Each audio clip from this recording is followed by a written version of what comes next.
Last time on the Harry Hill Show.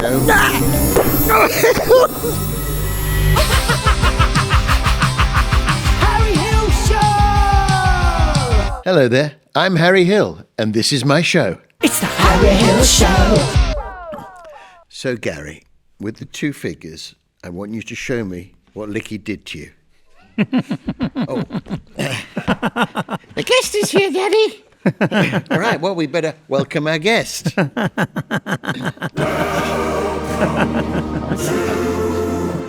Wehn. Henning, welcome. Hello, Harry.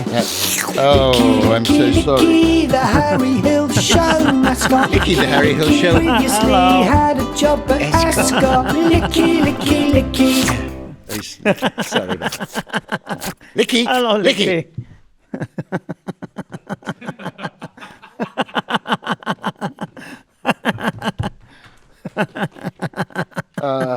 Apologies. Oh, best seat in the house, this. He had a job at Ascot, and some people have actually written in asking what the job was that he had at Ascot. Licking the sweat off the horses, apparently. I don't know if that's true. So, Henning, welcome. You are that rare thing, aren't you? A German who has been taken into the hearts of this nation whose ancestors, your ancestors, tried to invade. But not for you. Bombs and bullets, but jokes and insights into our own failings. Not for you. The massed crowds of the Nuremberg rally. Rather the stalls and dress circles of provincial theatres. You could say, never in the field of human comedy has so much been owed by so many to you. But Henning, you haven't joined us from the country that, of course, once held sway over Europe and Britain between the years 1939 to 45. You have joined us from. But my turn. Yes. 2002. You've joined us from Hastings. Oh, that's right. Yeah, Yes, yeah. Oh, do we Yes. want to do it again? No. Do you want to say Hastings? Hastings. Hastings, of course. Hastings, yeah. St. Leonard's, actually. The posh part. Well, some say so, some say different. Yeah, well, you've only got to go to see which is the posher part. Henning, no, I mean, of course I'm joking. We've forgive and forget and all that, but we do. It is quite rare, isn't it, for the Britons? I'm just trying to think of the last German that we took to our hearts. Jürgen Klopp? Yes, okay, take that. Yeah, Jürgen or yeah, Boris Becker? Boris Becker, sure. Well, Joseph Beuys. yeah. King Albert. King Albert, yes. Or King Prince Albert, wasn't yeah, it? Prince Albert. Prince Albert, rather. Was responsible for so many of our Christmas traditions. Christmas tree. Yeah, like the Christmas tree, yeah. He seemed to be obsessed with Christmas, that guy, didn't he? Yeah. And it's quite funny, even since in them 20-odd years that I've been here, when I arrived, that was the start of the German Christmas markets in the UK, it seems. And now they're absolutely everywhere. Yeah. Can't move for them. No.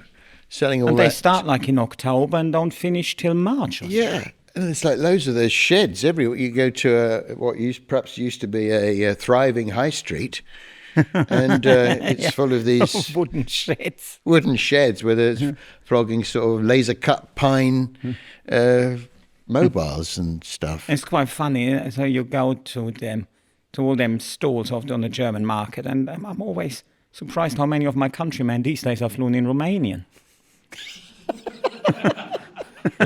Is that what's happened? Yeah. Yeah, you're not stupid, are you? Germans, you're not coming to come You speak over. to them, and they live in Hamburg or whatnot, so they do come over from Germany, but yeah. They farm it out. Yeah. Very sensible. So, Henning, I believe you're on tour at the moment, is that right? Mm-hmm. Yeah, how's that going? From strengths to strengths. Good. From strength to strength. That's right. What, That's right. where are you, Have you ever considered writing for me? yeah. What are you, so you're going, how many days a week are you doing it now? Never more than 3, 4 at the most. Right, yeah. I prefer to do a few more because I lose sort of... Yeah, but you're very popular. Okay. How do you feel about AI? Who? How do you feel about AI? AI, I haven't given it much thought. No, you haven't? No. Well, a lot of people are conflicted about it because it promises all sorts of advances in medicine and so forth, early diagnosis of various things. But the downside, apparently, is that it uses up a lot of water because the AI hard drives require water to be, I don't know, cool them down. But what was the thing about AI? At the start, everyone thought AI will be doing all the menial tasks and we're free to compose our own music or something. No, in reality, it's going the other way, isn't it? Yeah. AI is doing all the fun stuff and leaves us to scrub the floors. Yeah, they got all the good jobs. Yeah, that's right. Yeah, like, law and writing and journalism and all that stuff. Yeah, no, you make a very good point. Well, we have an AI bot. I mean, it's hard-hitting stuff, isn't it? Yes, it is. Yeah, it's wake up, world. A lesson from history. What we're doing is we've got an AI bot, Sarah, Oh, who's going to come on and tell us a bit about you, if that's okay. that's great, yeah. Sarah, here she comes. She has her own theme tune. Yeah, Sarah, say hello to Henning Wehn. Heil Henning. Sorry, I mean hi Henning. Or Hi, should I Henning, say no. hello? Bitte rich deine Mutter meinen Dank für das Kanischen aus. What does that mean? Hello. Was that German? Was she speaking German then? I'm not entirely sure, but she was very welcoming. Okay, yeah. Willkommen is the German, isn't it? Yeah, willkommen, yeah, herzlich willkommen. Willkommen. Herzlich willkommen. Sarah, are you going to say anything about, tell us a little bit about Henning Wehn? Here goes. Hier jetzt Henning Wehn ist ein deutscher Stand-up-Comedian. Wehn studiert Betriebswirtschaft in Münster und arbeitet im Kondenservice 2002 sogar nach Großbritannien. In der Marketingabteilung von Wickham Wanderers zu arbeiten. Ebenso Benz besucht in Open Mic Night and Beschloss. Es mit Comedy zu versuchen. Seit October 2003 bezeichnet sich Wehn selbst als deutschen Comedy-Botschafter in London. It's no use to us, is it? It's no use to us. Can we have, sorry, Sarah, can we have that in English, please? Oh yeah, sorry, I forgot. You English can't be bothered to learn a new language. Henning Wehn is a German stand-up comedian. Career. Again, Wehn studied business administration in Munster and worked in customer relations. In 2002, he moved to the United Kingdom to work in the marketing department of Wickham Wanderers. One evening, he saw an open mic night and decided to try That comedy. thing's got a stroke. Since October 2003, Wehn has been the self-styled German comedy ambassador in London. Yeah. You are, aren't you? Yeah. Does that all ring a bell?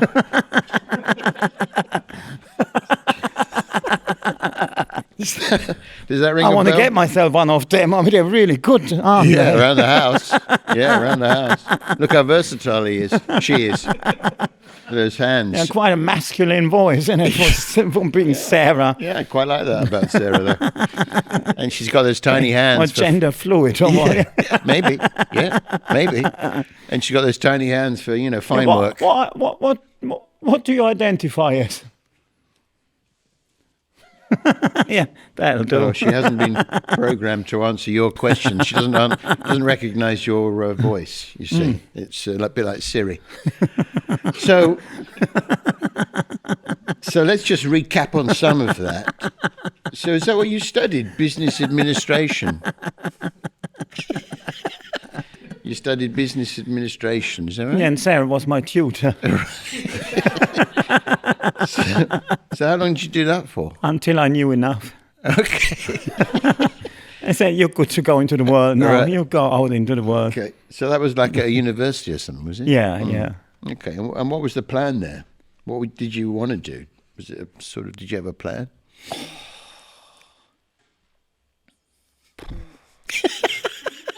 I mean, plans is always a big word, isn't it? Yeah. I mean, you can have the best hatched plans, and then reality intervenes and find yourself on an orange sofa 20 years down the line, being interrogated by middle a of the box in afternoon. aluminium foil. Having made your own way there from Hastings. Yeah. So when did it sort of dawn on you that you wanted to be a comedian, Henning? Not until after it actually happened. Okay. So I arrived, as Sarah was telling us, I arrived in 2002. And the reason was I wanted to learn English because I had only very basic grasp of English language. Okay. So very basic school English. Yeah. And then I thought, well, let's move to Blighty for a few months and pick up the lingo. And then applied for, because I always worked in sports, I applied in all the 92 Football League clubs. Ended up with a job at Wycombe Wanderers. Right. And then one evening walked past the pub and had the sign outside saying tonight stand-up comedy. So I never heard of stand-up. So I wonder what that is. Let's go in. Watched it and really enjoyed what I saw. And I thought, I wouldn't mind giving that a go. Right. Do you remember who was on the bill that night? Absolutely. It was a laughing horse comedy night at the Spanish Galleon or Spanish Tavern or whatever it's called in Greenwich. And the headliner was Gary Delaney. Oh, okay, brilliant. Yeah. So he was head and shoulders above anyone else. And I treated him to a drink after, and in return he wrote me down a few phone numbers to open my comedy gig. Oh, wow. Wow. So because am I right in thinking there's not really a tradition of stand-up comedy in Germany? No, it's come a little bit to life over the last few years, but no, traditionally it was more like political comedy, where people were expected to do 90 minutes. So the whole concept of you have a compere and do 3-4 acts doing 20 minutes each, that was totally unheard of. Right. It was like even beginners essentially had to fill 90 minutes. Okay. Yeah, it's a long time. Yeah, exactly. Yeah, and also I think there's it seems to me, whenever I go on holiday and I turn on the German TV channel, it seems quite physical and sort of, there'll be some sort of crazy guy running around, his trousers fall down. There's sort of a bit like a lot of clowning. And is that unfair? Was the case, but now if you turn on telly, there is more and more stand-up on the box. Yeah, like a stand-up you would recognise with the format of a compere, 3-4 acts. Right. Okay, cool. Sarah, have you got anything you'd like to add? When done all the shows, cats, have I got news for you? Room 101. Cats do countdown. You've done a lot of shows. Would I lie to you? And World War II in colour. I don't He think even you- done the Great British Bake Off. An extra slice. Talk about easy money. That show. Yeah. When presented an immigrant's guide to Britain on Channel 4, what a nerve the guy's got. Talk about rubbing our face in it. Yeah. Extra slice. Extra slice. I mean, did you just complain about German television being too gimmicky? we exported stand-up to you. I've imported a bit of, bit of a German thing. No, yeah. So you've done a lot of those shows. You're good on those shows, aren't you? The That's panel very shows. kind of you to say. Thank you. No, very good. And the and of course the extra slice is I think I always think of that as the easiest money on TV Yeah. because you only Need to sit there and look at some cake. Yeah. yeah. And I said, that's dreadful. That's all right. Yeah, the wheel comes pretty close. You been on the wheel? Oh, that's good. Yeah, it's a long way to go because it's an hour and a half out of London. But you do just sit on a wheel. You do just sit on a wheel revolving around Michael McIntyre, which is how he will love that. Yeah, how he likes it. Yeah. No, not of course not. No, exactly. And tell me about An Immigrant's Guide to Britain on Channel 4. Well, that was. You want a blow-by-blow account? Not really, no. Just Give me some time. three line. Okay, it was an immigrants. It was Britain described by immigrants for immigrants, and Okay. it was an eye-opening experience. Mostly that the makers had the absolute audacity to call me an immigrant. Yeah, I'm not an immigrant. I No. just happen to live here. yeah. Absolutely. Yeah. Are you an I'm not immigrant? an immigrant. No. Have you got your Honestly, I papers? thought about that long and hard when they invited me on. And I said, no, hang on. How come I've never seen myself as an immigrant? Yeah. So it's like you're more like on holiday. Yeah, exactly. That's funnily enough that I still feel like that. Even after 20 odd years here, I still feel like I'm on holiday because no one's taking anything seriously. What do you mean? Yeah, it's like everything is like slapdash, isn't it? So therefore, so that's what I love about here. Yeah. So because no one's taking anything seriously, and I love it. So What do you mean slapdash? There's not a reference to this. Like say, the best example I can give, like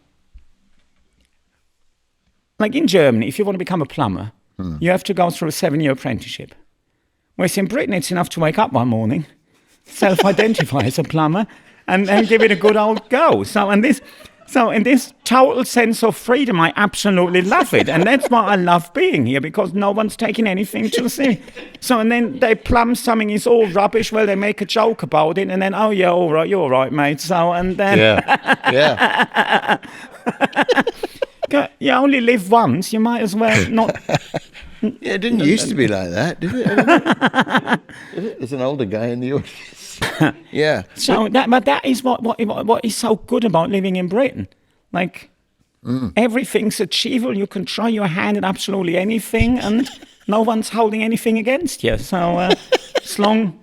The only thing people would hold against you is not having a sense of humour. Yeah, absolutely. If you weren't prepared to laugh something off, people would hold that against you, but that's the only thing people will ever hold against you. Yeah, it's true that we are very proud of our sense of this idea that we've got some sort of extra sense of humour. Yeah, but it's like the social importance of humour is massive. Yeah, if you look into a, say, job description, what they want someone with a good sense of humour. And people write in the application, I've got a good sense of humour. And back home, that wouldn't get you anywhere. So what's that called? That's not a relevant skill. That's not a relevant skill. Yeah. Have you got an engineering degree? What are your marks? Have you got any previous experience? No, but I know how to tell a joke and always get me round in. So, Yeah. And you tell me, you only live once. I'd rather work with someone like that than someone who does everything by the book. Yeah. Yeah, what is it? Why have we got that thing? Why do Brits think that they've got like this fantastic sense of humour? Well, I think because the social importance of humour is so massive in the UK, then almost by default, everyone has to have it. It's mandatory. Yeah. Even the people who haven't got a sense of humour still have to pretend they're having a sense of humour. Yeah, and they sort of use those sort of pointless slogans, and they buy things with silly slogans written. Yeah, you don't have to be mad here to work, but it helps. Yeah, you have to be mad. With Prosecco o'clock or whatever on the back of the, stickers on the back of the. Live, love, laugh. Yeah. Yeah. I had an ex-girlfriend once, she's from Romford, so she's proper English, and she did come home, and she had never heard of that slogan, and she came home with one of them and said, "Oh, isn't that lovely?" I said, "Are you having me on?" That's going straight out in the recycling, so... But they don't have that in Germany, do they? I mean, people must laugh in Germany, but we have this idea of you being all very dour. The difference is in Germany, people laugh once the work is done. not instead of doing any work. So that's the big cultural difference. Yeah. But I gotta say, I prefer the British way. Good. Well, I think that's why we welcomed you so wholeheartedly. I just excuse me a sec. Yeah. Oh, cheers. Henning, great, yeah. Laughs a lot. Yeah. How do you think I should take it from now on? Yeah, cheers, good idea. See you later.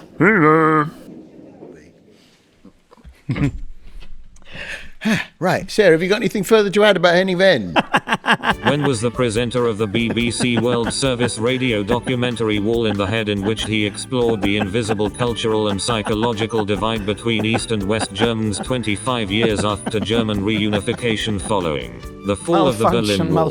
Oh wow, yeah, he's deep. That's it, you're up to date with Herr Henning Wehn, everybody's favorite German. Yep. Taking Twix. Twix for you. Oh, here it comes. That's for you. Thank you very much. Thank you. Yeah. He doesn't do that for. She doesn't do that for everyone. She does actually. It's really wet. What on earth is on here? It's a bit of a story to that, Henning. Anyone fancy a twig? Harry Hill Show!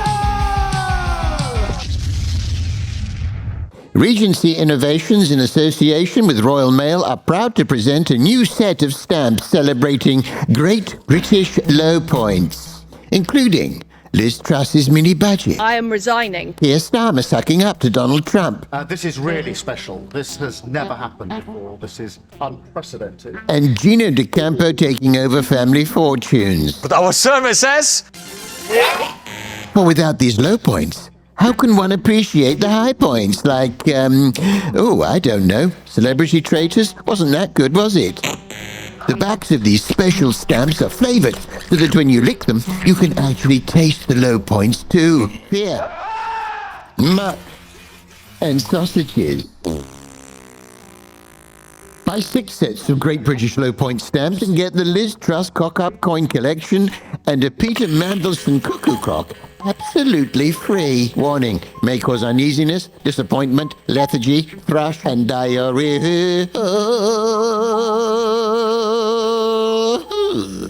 Regency Innovations. Princely interventions in an uncaring world. It's time for our theme of the week.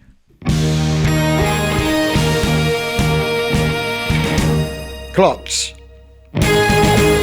Clocks. And we're joined by Alex Jeffrey, an industry qualified clockmaker, industry qualified conservation LED clockmaker. No. Conservation restoration LED. of heritage clocks. It might have been LED. taken. Conservation Sorry, LED. yeah. Clockmaker. Conservation LED. No LEDs. No. I'm not sure where the bio was taken from, but that's accurate. That's accurate. And you're part of the in-house clock team at the Palace of Westminster. I was until 3 years ago when I left and started my own clockmaking company. Oh, okay. You left. You weren't pushed? No. I wasn't pushed, no, but I was there for a couple of years. I imagine there's a lot of clocks in the Palace of Westminster, are there? There are. Well, the one strapped to the side of the building gets all of the attention. Oh, Big Ben, of course, yeah. But it's very easy to forget that there's Smaller ones. There's smaller ones in all the offices, in the chambers. So there's a team of 3 people. And it's their full-time job to look after all of the clocks in the palace. And it's around 300 heritage English dial clocks, they're called. There's around 1,000 quartz clocks, which might be less interesting from a heritage standpoint, but just as important if someone's trying to run a meeting.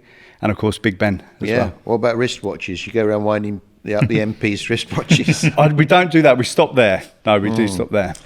Yeah, it's amazing, that number of clocks. I mean, to have 3 clockmakers working full time seems, seems slightly over the top.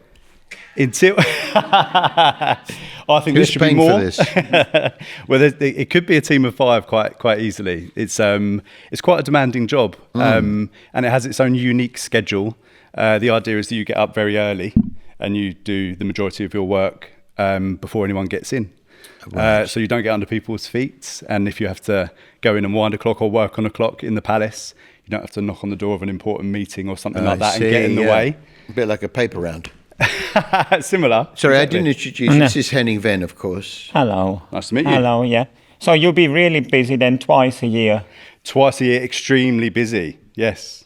So tell us a bit about clocks. When do we think the first clock was invented? There's no absolute answer to that question, but it's widely accepted that the first timekeeping devices came from ancient Egypt. This is around 3000 BC, over 5,000 years ago. Wow. And they claim in the form of something called a shadow clock, what we'd call today a sundial. Right, of course, yeah. Which was a very useful way of telling the time. You could take advantage of the Earth's gravitational movements, create an object with a shadow cast behind it, and create a time standard off of the back of it, which is a very useful thing until you realise that you might need to tell time at night time or in adverse weather conditions. So around 1,500 years later, the Babylonians, ancient Babylonians, they created something called a clepsydra, which is a water clock. So these are good examples of using different forces to create time. You know, the flow of water in and out of a vessel and regulating that could create another time source. Yeah, so a bit like a sort of, well, I suppose an hourglass would be another sort of example of time passing. But you've got to be able to time that first, haven't you?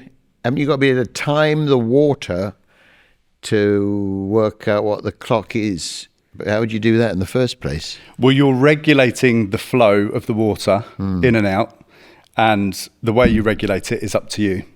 So the time as we know it today, it would be a reasonable question, because you might say, well, how do you know this is 60 minutes worth? But it might have been more of a rudimentary approach where they say, well, as soon as this vessel is full, we go do the thing. Right. You know, it is a time reference created, and the way you apply it is up to you. Okay, so when For a sundial to work, it needs to be, you need to know where the sun is at its highest point, right? You just need the sun at any point, but yeah, at the highest point. What time is that? Midnight? No. Midday. Midday, of course, yeah. It's the highest point, yeah. 12. But clocks as we know them today, they started being seen in around the 13th or 14th century. Wow, as long ago as so that? the oldest clock, the oldest running clock in the world is at Salisbury Cathedral, and it was made in 1386. Good heavens. And it's, That's why the Russians wanted to go there and have a look. we all thought they had been lying. They weren't at all. That was why. It's for clockmaking. Yeah, See, they're interesting. They knew. fanatics. And this would be, yeah, there you go. And these would be big cast iron machines. It's what you'd call a gravity clock. So there would be a weight that descends over time. That would be the motive force of a clock. Right. And then the output would probably be a bell. And the bell would be striking maybe once a day initially to call people locally to an event. Right. Maybe a call to prayer or something happening locally. Poisoning in the market square. Does that bring the... so it's like cogs and stuff, all that, cogs. Exactly. So that's what, when I say a transmission train, it's a selection of wheels and gears, or, as you say, cogs. Cogs. Yeah. So when did we develop springs then? Is that the next development? You've got the weight, or is that the pendulum? What comes next? The pendulum came a little bit later, 1656. It was one of the biggest moments in clockmaking horological history. Someone called Christian Huygens, a physicist and clockmaker from the Netherlands, created the pendulum, which boosted accurate timekeeping forever. And the reason it's useful, a pendulum is useful, it's referred to as a PHO, a precise harmonic oscillator, which means when it moves, it goes from, its period, its arc, one side to the other, is extremely reliable, regular, and consistent. Yeah, and I suppose you don't need that long drop. Don't need a long drop. But more portable. Yeah, for the spring. But don't forget, the pendulum is slightly different to the motive force. So the spring is a bit like the petrol in your car. It will make the clock go. Right. It runs up the cogs, the transmission train, and then you need something at the top that allows the power in this transmission train to escape at the correct rate. Right. That's the heartbeat of the clock. It's called the escapement. Clockmaking is very handy because a lot of the components in clocks do what they sound like they do. It allows the power to escape, and that's the heartbeat. You hear the tick and the tock, and the pendulum regulates the release of that transmission. Right. They're slightly different, but they work in tandem. Yeah, interesting. That and why is there a tick and then a tock? Why isn't it tick tick? Then there'd be a big problem, and you'd have to call me, and I could come and service your clock for you and make things better again. All right. Okay. Cool. Yeah. Have you got any questions, Henning? Yeah. I was preparing for you to say to me, "What is a clock?" What is a clock? Didn't I say that? I don't know if you started with that. What is a clock? Because that's That's what I want to know. Well, it's a straightforward question, hopefully. But when you work with clocks every day, it's very rare that you put down your tools and what you're doing and think, what exactly is this? So the best way to describe a clock is as simply as possible, I'd say. So it's a device which measures, keeps, and displays time. Time. It's a fundamental tool that allows for the organisation and scheduling of human activity. Yeah, we knew that. You're the clockmaker, I'm the comedian. This is, and I think clocks are very interesting. I think they sit at the cross section of utility and artistry. They're very practical things. Yeah, they're for practical purposes. When's my train coming? What time? How long has my chicken been in the oven? Yeah. How much longer is this going to go on for? But as well as that, I'll wrap it up. As well as that, not you. I mean the podcast. Not me. They embody all of these other things: heritage craft and artistry. And when did that come in? Because presumably they were practical initially, and then they become. I'm a big fan of the Antiques Roadshow, although I think it's gone downhill recently. I don't know if anyone else is feeling that. Feels a bit like Fiona Bruce is a bit too much all over it. I think she needs to take a bit more of the back seat. It's just personal. I wish I had a take. I wish I had a take. But it sounds reasonable. Well, the kids are all singing the Fiona Bruce Ferry Jacques song. Do you know that? No. It's about people's frustration about Antiques Roadshow. Fiona Bruce, you've heard this? Fiona Bruce reads the news. Host of Antiques Roadshow's gone downhill. It's a lot of that. Feels like that. You hear it sung absolutely everywhere. Playgrounds, playgrounds, pubs. A lot of discourse. Yes, but a really interesting point with the trains, because obviously 3 o'clock. Traditionally, 3 o'clock in London was a different time from 3 o'clock over in Devon, Cornwall. So essentially, every town had their own 3 o'clock, and that made. And what is it right that they only introduced like a nationwide clock for the purpose that train schedules made any sense? Really? Absolutely. I mean, the advent of the railway was a big reason for that. Wow. Yeah, it went from time being a fairly isolated thing that you might have for yourself in your house, or maybe your village if you're lucky, to something that needed to be distributed and networked. And it was because of the Industrial Revolution and things like train travel. It would not be at all reasonable to leave London at 12, get to wherever you're going at 11. Not useful at all. So it's very true. Yeah, what I was saying about the Antiques Roadshow was that they bring these fancy ornate clocks, very valuable ornate clocks, and I'm wondering when did they become to start to be sort of objet d'art or think precious things? Yeah. It's hard to say exactly. There's a golden era for clockmaking in England, which is around the mid 17th century to around the mid 18th century. Oh, okay. Yeah, they're my favourites. So I talk about it's all about provenance of blue sky thinking, creations, invention. So I'll talk about the advent of the pendulum, 1656. Very useful. In order for a pendulum to work usefully, it needs to sit on a horizontal plane, which isn't in any way practical for moving around. So later, in 1755, someone called Thomas Mudge created something called the balance. It was the lever escapement, which is used for timekeeping later in watches, where you didn't need to have a clock on a horizontal plane in order for it to work. So demand fed invention.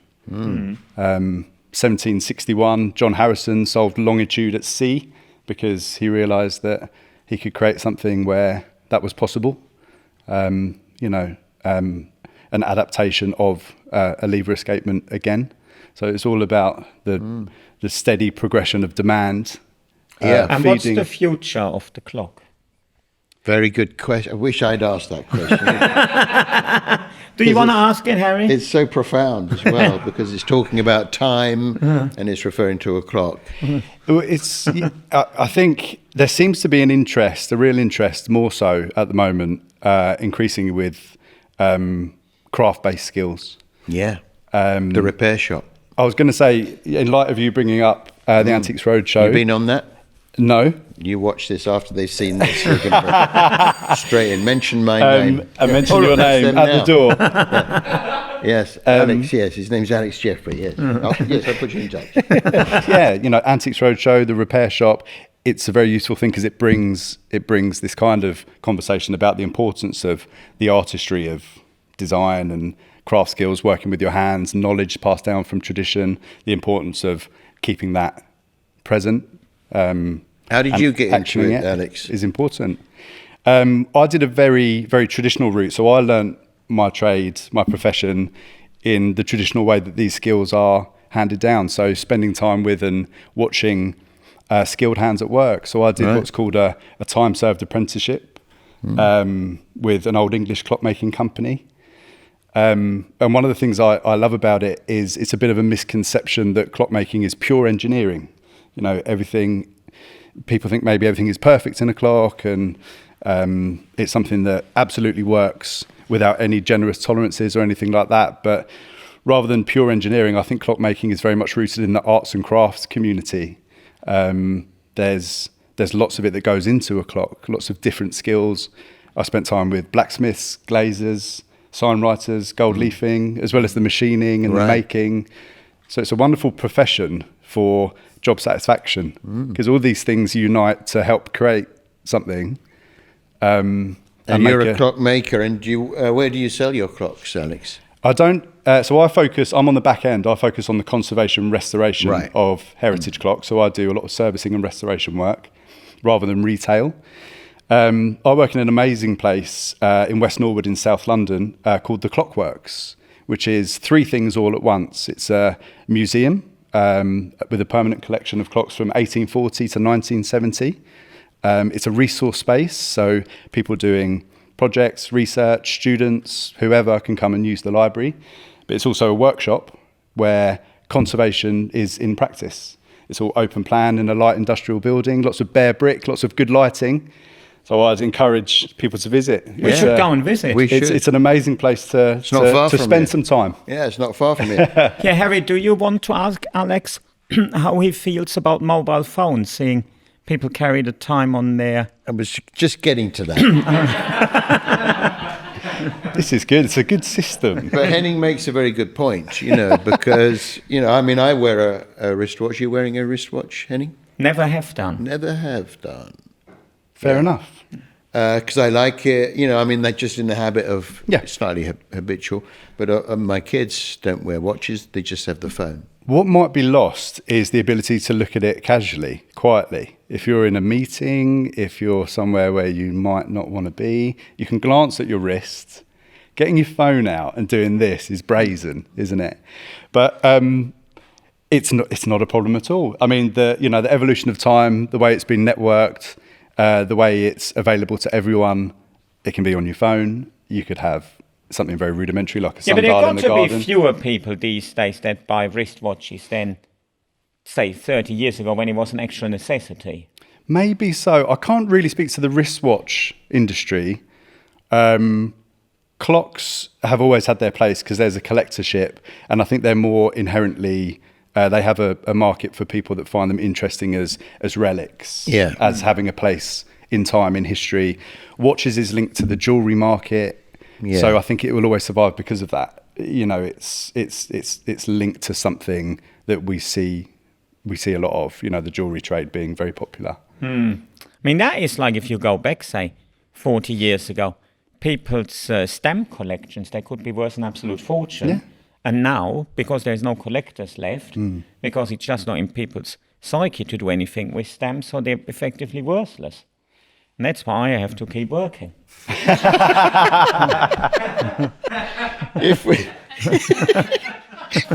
If we want to find out more about clocks, do you have a website, or what was the name of your... is there a website for the... Yeah, sure. My company is the Alex Jeffrey Clock Company. Right. But I'd encourage everyone to visit the Clockworks. The Clockworks. In West Norwood, South London. And you can find it online. Great place to visit. Fantastic. Alex, thanks so much for telling us all about clocks. It's the Harry Hill Show. Right, it's time to play Name the Celebrity Seed. Name the Celebrity. seed. I'm sure you're familiar with Name the Seed, Henning, the game. I am not, I Well, must we play admit. every week on the pod scarf. But we can't do that every week because it would become tedious and repetitive. So what we're doing is name the celebrity seed. All right? So that clearly that is not the seed, not the seed of a celebrity. It is a seed. What's in that box? Look. I've got no idea Well, at this stage. wait. 8,000 seeds. Yeah. So I've got 8,000, well, originally 8,000 seeds. You've lost some just from, I don't know, some general waste and I'm spillage. really curious what's going to happen here now. Good, I'm glad. Yeah, I can see that in your face. Yes. So I've produced from that box an envelope. What does it say on the envelope? Henning Wehn. That's your That's name. a coincidence. It's your name. Now, I'm going to open that sealed envelope, and inside is a seed with a tiny image of a celebrity on Yeah. that I have painstakingly printed off on my laser printer, cut out and attached to the seed. It's your job to A, name the seed, and B, name the celebrity. Are you up for that? In theory, absolutely. Okay. All right, I'm going to press that button. The platform will rise up, which is not you. You don't do it. Hate it when they do that. No, there wasn't clear instructions then, or Yeah, I didn't well, listen very well. So Pretty clear. I know the so I buttons. stand back then. Yeah, no, you can stand nice and Yeah, just I'm don't not- press the button. All right. Name the seed. Name the seed, name the seed, name the seed, name the seed, name the seed, name the seed, name the seed, name the seed, name the seed, name the seed, name the seed, name the seed, name the seed, name the seed, name the Seed's easy, right? the seed, I don't know at all what's going on. That's okay. That's a seed, right? That's a seed. That's not a seed. Is a seed of one oak tree. Yeah. Well, that's what you've got to say. What the seed is. What the seed's from. You've got to Well, say. you need someone who studied horticulture or something. They'll be able to tell you. It's not that I don't know what the seed is. I mean, for starters, can I borrow your glasses, No. please? Because I can't see a thing. Okay. Well, look, we have a magnifying. Oh, that's handy. Yeah. We have a magnifying glass. Have So another- is that? Can I bring that thing up again a bit? No, I feel like that Belgian geezer, Poirot. Who? Poirot. Don't press the button. You're going to break it. What are you doing? Trying Why to are you stop doing it in a this? position. You can't stop. It doesn't stop. It stops in the final up position or the down position. Well, then it's better up. Is it though? It's a bit high now, isn't it? Don't break that off.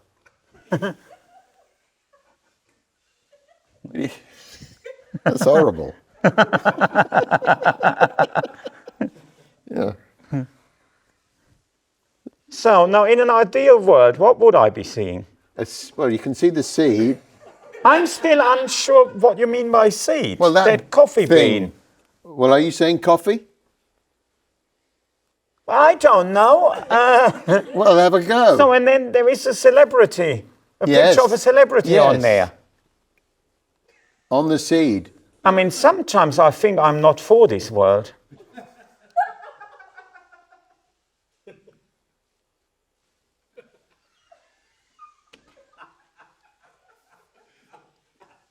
Now I'm starting to question the idea of the whole of the game. Name this So is a yeah, let's seed get it right. with So a you claim celebrity. that one is a seed for whatever it is, and then you glued something on top of the Yes, seed. celebrity. Face What do you of mean a celebrity? It's no picture. It is it's a face. You're going to kick yourself when you find out what it is. I'm more likely to kick you.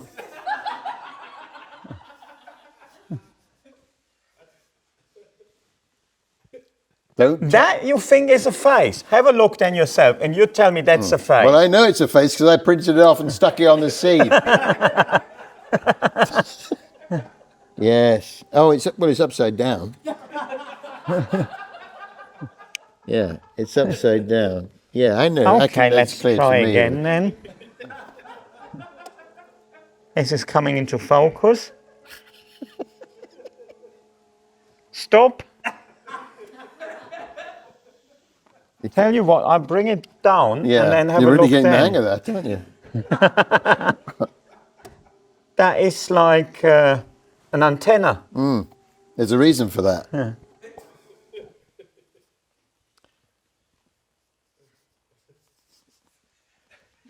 Well, you said there is a reason for it. So is it then, does his name start with Ant? Just tell me, what is it? I don't The really know. idea. It's some tiny picture of a person I've never seen. Yeah. It's like you might as well stick. I'll tell you what, I come back next week, yeah, and then I'll play that game with you. I glue a picture of someone I went to school with on there, and then I have a right go at you for not knowing Yeah. who that is. Yeah. Well, it's Mark Fulmer. I Yeah. don't know Mark. Doesn't matter. Have a look, it's Mark Fulmer. All right, just try and take the heat out of it.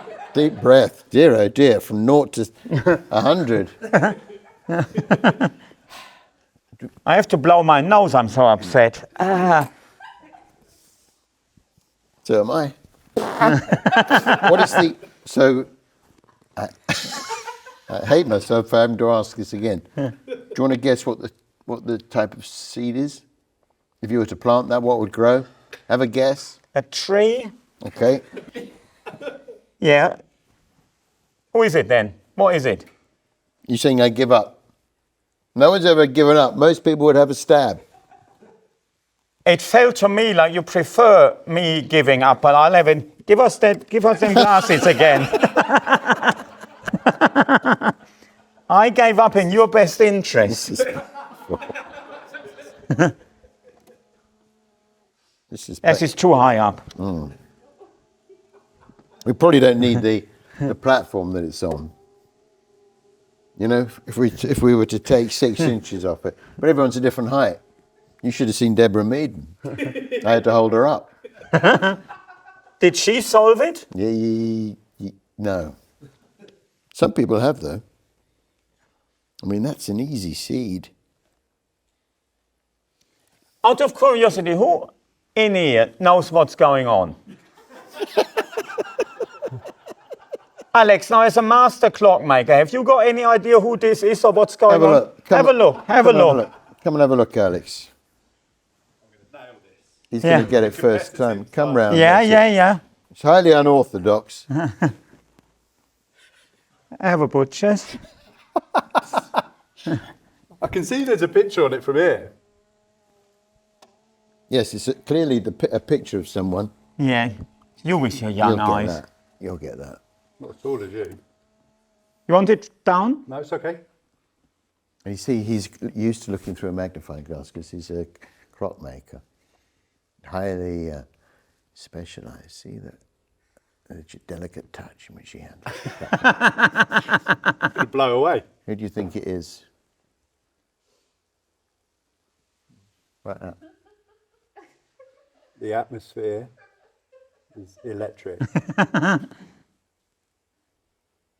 I've got absolutely no idea. I'm going to say Sunflower, Robbie Fowler. Okay, it's not. It is. It's David Bowie. Oh, how It's can a we miss those locks? It's a French bean. Have another look at that. It's clearly David Bowie. See? Yeah, thank you. Blatant.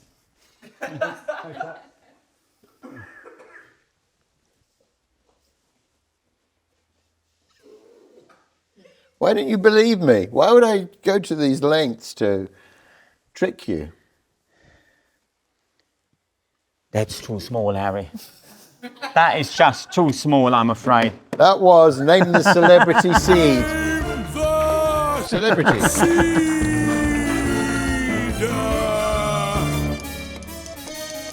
Gary's Joke Corner. It's time for Gary's Joke Corner. It's time for Gary's Joke Corner. As you know, I'm handing the business over to Gary in 2030, Henning. Gary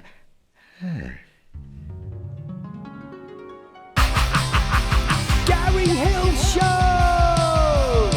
Hello, my My name's Gary Hill, and this is my show. Now,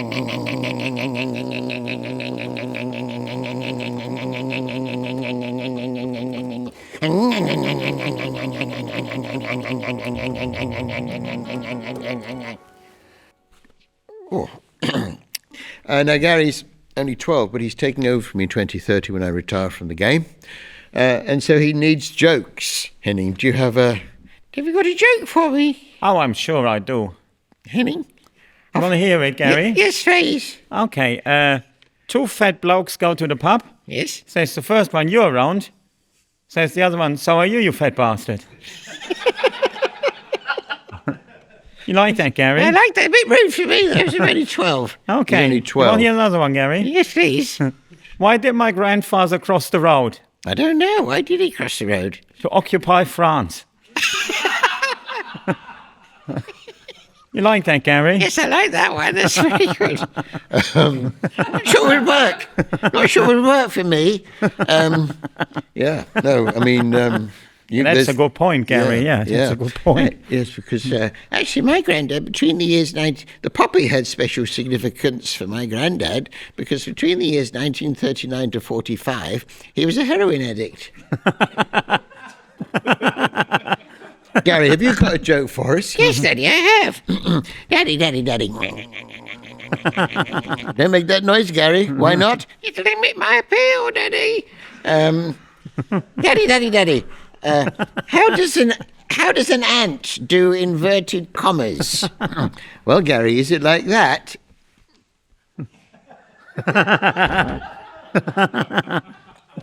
Yes. Thought so. Oh, well, that's the sound that tells me that's the end of our podcast. So all that remains is for us to thank our expert, Alex Jeffrey, and, of course, our special guest, Henning Wehn. Butterfly in blue jeans, hamster in a chiffon top, Welpe im Poncho, flauschiges Entlein mit Bob-Frisur. Butterfly in blue jeans, these are the things of our dreams. Of our dreams, of our These are the things. Good night, everyone. Thanks for watching. night. See you next time. Tschüss. Of our dreams. Welpe im Poncho. Fleischige Einlein mit einem Bobsticker. Ja. Harry Hill Show! Fancy coming back to my place? Yeah, go on then. It's the Harry Hill Show. Harry Hill Show. It's the Harry Hill Show. Harry Hill Show. It's the